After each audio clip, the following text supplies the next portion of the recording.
Jangan pernah lepaskan tangan kami, Ya Tuhan. karena kami tahu detik Engkau melepaskan, yang ada adalah terjun bebas ke bawah, yang ada adalah kebinasaan, yang ada adalah kami masuk dalam jurang kebinasaan. Tuhan, apapun itu, Tuhan jangan pernah lepaskan kami. Walaupun seringkali hati kami, hidup kami menyakiti hati-Mu Tuhan, tapi kami berdoa biarkan Tuhan jangan pernah Kau melepaskan. Ya Tuhan. Walaupun ada kadang-kadang di antara kami berkata, Tuhan kami mau lepas, tapi kami berdoa, Tuhan Kau jangan pernah dengarkan. Tapi biarkan Kau tetap pegang kami. Ya Tuhan. Bawa tetap hidup kami di dalam rencana-Mu yang sempurna. Kami butuh anugerah-Mu. Terima kasih Tuhan. Biarkan tangan kasih setia-Mu tidak pernah melepaskan kami. Terima kasih Tuhan. Terima kasih Tuhan. Terima kasih. Selamatkan kami dari diri kami sendiri. Selamatkan kami dari diri kami sendiri. Terima kasih Bapa. Terima kasih Tuhan.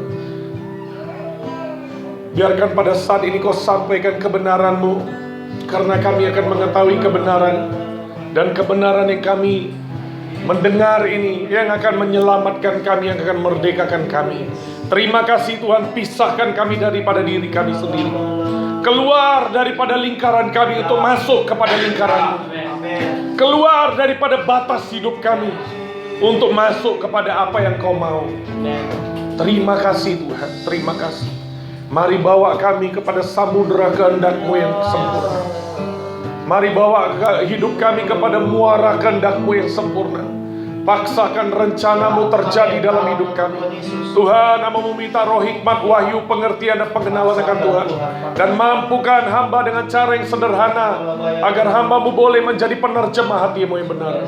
Demi nama Tuhan Yesus. Mari ikuti doa saya. Katakan, Tuhan Yesus, celikan mataku, bukakan mataku, bukakan telingaku, berikan pengertian-Mu, turun dalam hati, turun dalam hidupku, dan merdekakan aku.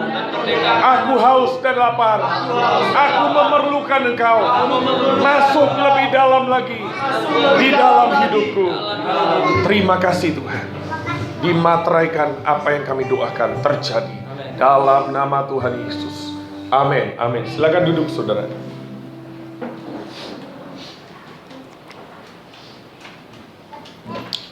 Mungkin saya akan singgung sedikit, karena bagaimana juga ada beberapa saudara yang kemarin mungkin gak hadir di hari Jumat, ya, termasuk yang dari Manado, ya. Saya mau sampaikan sedikit. Kemarin kita sampaikan, ya, Joe dapat, ya, kalau Anda tahu, Bapak Joe, ya, dia dapat, memang dia bilang hidangan itu sudah di depan. Apa yang telah Tuhan sediakan itu sudah di depan mata, sudah sementara disiapkan, sudah sementara ditata di meja, ya. Dan memang dikonfirm. Joe ini belum cerita ke Ibu In. Ibu In pun memang dapat yang sama. Dan saudara dengar, inilah masa sebenarnya sudah dekat dengan apa yang Tuhan mau berikan. Pesta, hidangan, sungguh-sungguh makan sehidangan dengan Tuhan, ya. Dan syaratnya adalah bagaimana kita menikmati pesta daripada raja. Yaitu yang pertama, kalau Anda tahu kemarin dibahas soal Esther, ya. Arti Esther itu artinya ternyata adalah bintang, gemerlap. Kita ini adalah, Esther juga melambangkan adalah mempelai Tuhan. Kita mempelai Tuhan, dan kita akan tampil cemerlang, kita akan tampil gemerlap. Amin. Di tengah kegelapan dunia kita menjadi terang. Kita jadi bintangnya, blink-blinknya saudara. Amin. Kita gemerlap di tengah kegelapan, ya. Kita akan tampil gemilang, menyatakan kemuliaan Tuhan, ya. Nah, Esther juga ini adalah orang yang menikmati yang namanya hidangan raja, pestanya raja. Nah, caranya seperti apa? Kalau Anda lihat Ratu Wasti, kenapa dia digantikan? Adalah pertama, ada 4 poin yang akan saya ulas sedikit, ya. Poin pertama adalah Ratu Wasti, kenapa dia nggak bisa menikmati yang namanya hidangan raja? Adalah pertama, Ratu Wasti itu namanya pada zaman itu, ya, perempuan itu punya pesta sendiri, itu nggak boleh gabung dengan laki-laki, ya. Laki-laki itu pesta sendiri. Nah, pada saat itu raja menyuruh sesuatu yang tidak normal. Dia memanggil Wasti masuk kepada pestanya laki-laki, pestanya dia sebenarnya mau kasih tunjuk kepada orang lain. Dia sebenarnya mau buat itu jadi bintang. Dia sedang mau promosikan bahwa ini loh yang namanya istriku. Dia sedang mau pajang. Nah, hari ini dengar, Tuhan juga mau pajang saudara buat dunia. Saudara akan dipajang di dalam etalase. Kita jadi panggung dunia, saudara. Kita mau sedang dipajang di panggung dunia. Kita mau disungguh, Tuhan mau buat perbedaan antara orang yang menyembah Tuhan dan yang bukan. Tapi saudara tahu, yang namanya Ratu Wasti, dia tidak bisa lakukan di luar kebiasaan. Dia nggak mau. Tadi saya kasih tahu, ketika tadi Intan disuruh, itu di luar kebiasaan. Sesuatu yang nggak biasa. Makanya hari-hari ini dengar, kalau Anda disuruh, jangan bilang saya nggak bisa. Tuhan tidak cari orang yang bisa, tapi orang yang mau. Amin. Jangan lagi ada yang nangis-nangis saudara disuruh. Amin. Ada yang senyum-senyum, ya. Amin. Ada yang haleluya. Siapa itu? Ya. Amin. Ternyata itu caranya Anda menikmati pesta. Amin. Itu caranya Anda menikmati pesta. Anda sedang dibawa di luar. Anda pikir ketika kemarin saya bagikan, ketika saya disuruh di Muhammadiyah, saya mau? Takut saya, jujur. Tapi dengar, saya mulai melangkah. Tadi juga Intan tadi bersaksi. Guru-gurunya aja nggak bisa buat tenang. Tapi begitu diambil, itu bisa. Kami alami, orang-orang BNN nggak bisa tenangin mereka. Mereka udah pakai muka sangar, bentak-bentak, nggak bisa. Ini si Kabayan datang. Bukan siapa-siapa. Tapi kalau ada bagiannya kita dengar, bagiannya kita cuma responi, sisanya Tuhan yang kerjakan. Amin. Bagian kita responi. Ada tertulis di Alkitab, ya, di dalam Yesaya, nanti saudara buka Yesaya 46, mungkin dia bilang apa? Aku mau menuntun engkau di jalan yang tidak kau kenal. Aku mau menuntun orang buta di jalan yang tidak dikenal. Loh, sudah orang buta aja udah sulit untuk jalan. Orang buta jalan yang biasa dia jalan aja dia masih ngerabah. Ini udah orang buta dituntun di jalan yang tidak dia kenal. Artinya apa? Anda dan saya sedang dibawa di luar kebiasaan.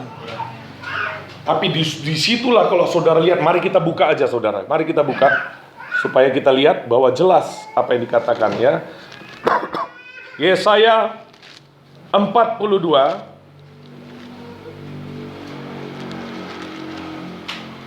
ayat yang ke-16. Perhatikan. Udah dapat semua? Dibilang apa? Aku mau memimpin orang-orang buta. Siapa di sini orang-orang buta? Saudara dan saya. Kita sebenarnya buta. Yang menuntun kita itu Tuhan. Tanpa Tuhan kita nggak bisa melihat apa-apa. Di jalan yang tidak mereka kenal. Dibilang apa? Dan mau membawa mereka berjalan di jalan-jalan yang tidak mereka kenal. 2 kali dibilang loh. Ya, aku mau membuat kegelapan, tapi ini mujizat yang terjadi kalau kau responi. Dibilang apa? Aku mau membuat kegelapan di depan mereka menjadi terang.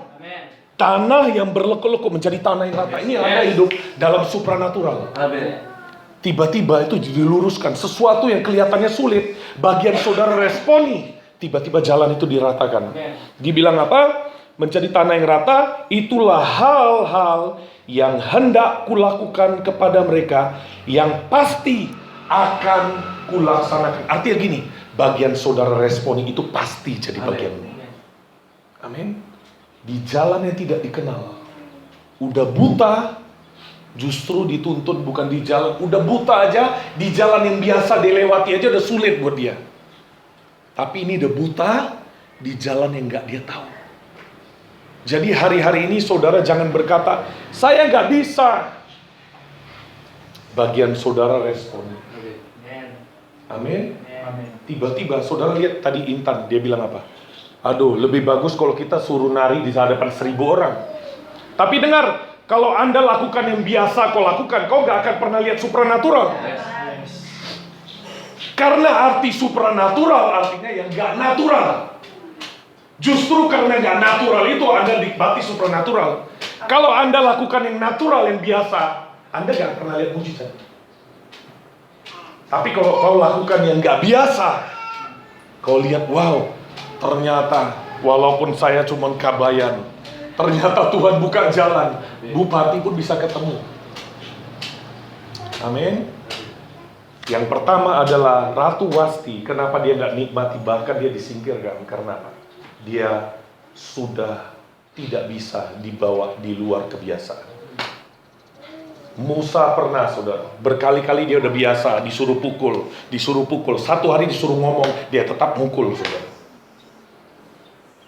Ketika Tuhan suruh di luar kebiasaan, kita seringkali udah kaku. Tapi kita berdoa hari ini, kita berkata, Tuhan berikan aku hati yang baru. Hati yang selalu bisa fleksibel dengan Tuhan. Amin, nggak jadi bejana yang kaku. Dengar, anggur yang baru diberikan kepada kantong yang baru. Kantong yang baru dia masih fleksibel. Kalau kantong yang sudah lama, dia akan jadi kaku.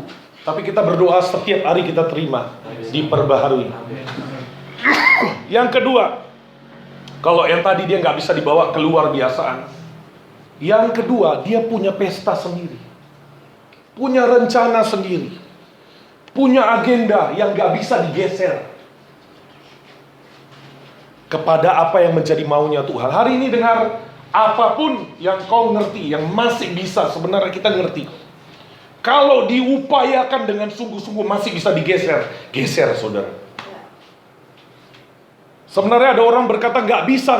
Coba kau jujur dengan dirimu sendiri. Apakah sebenarnya masih bisa kau geser atau enggak? Itu nggak bisa sih. Nggak bisa orang lain tahu. Itu masalah hatimu dengan Tuhan. Oh Pak, saya udah nggak bisa, saya ada ini. Coba sebenarnya jujur dengan hatimu sendiri, dengan hatiku. Sebenarnya kita tahu kita masih bisa geser atau enggak. Oh Pak, nggak bisa Pak, jadwal saya padat. Apakah betul? Sebenarnya kalau kita ngerti, sebenarnya ada yang bisa kita hapus kok. Untuk kita fit in kepada apa yang Tuhan mau. Dengar, ini Kairos sedang dilewatkan. Anda mau biarkan ini lewat, dan Anda tanpa sadar, dengar, kalau pada masa Kairos ini, dengar, kalau Anda responi, cawan-cawanmu itu cepat penuh. Ini masanya. Amin.